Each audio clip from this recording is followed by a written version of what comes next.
Buddy, so my Ford Escape has been having a P0403 EGR error for a long time now, and my emissions are coming up, so I've been forced to have to take care of it. And months ago I actually went ahead and went through and replaced the actual EGR valve, this solenoid and this little solenoid thing here.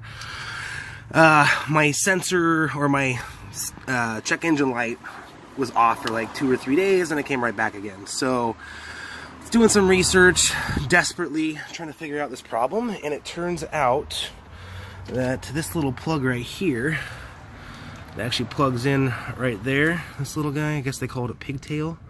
This little dude, the purple wire was actually completely busted off inside there. I guess this is like a common problem. Let's see if I can get it to focus. There we go. So you can see the white wire, you can see how thick the cable is, and you can see on the purple side, it actually broke internally. So when I clipped it, there's just this hollow tube. So I actually ordered one of these off of Amazon a couple of days ago. It's like a new, I think they call it pigtail clip or something like that. So I ordered a new one, and this is the old one. I already cut it off tonight. So now I'm gonna solder this one, new one, on to the old connection, and they give you all this nice lead, and I put a couple things of heat shrink tubing on there so I can make it nice and clean when I'm done. But yeah, so I'm gonna solder that on really quick, get back, and I'll show you when it's done. I got them soldered on now. Just gotta put the heat shrink tubing on it, shrink it all up, connect it back up, and we should be good to go. Woo woo. All right, so there is the new cable on. I got the shrink tubing. I just put a little bit of electrical tape on the base to kind of support it.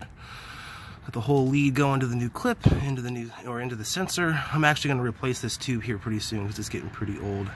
It's pretty nasty. But this does have suction, so I know that's working.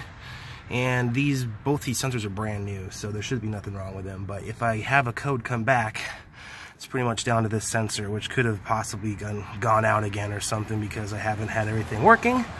But yeah, this should take care of my check engine light. I've done a ton of research and found other people that this was a fix, but I just never found a clear video on what was going on. So hopefully this helps someone out there. Cheers.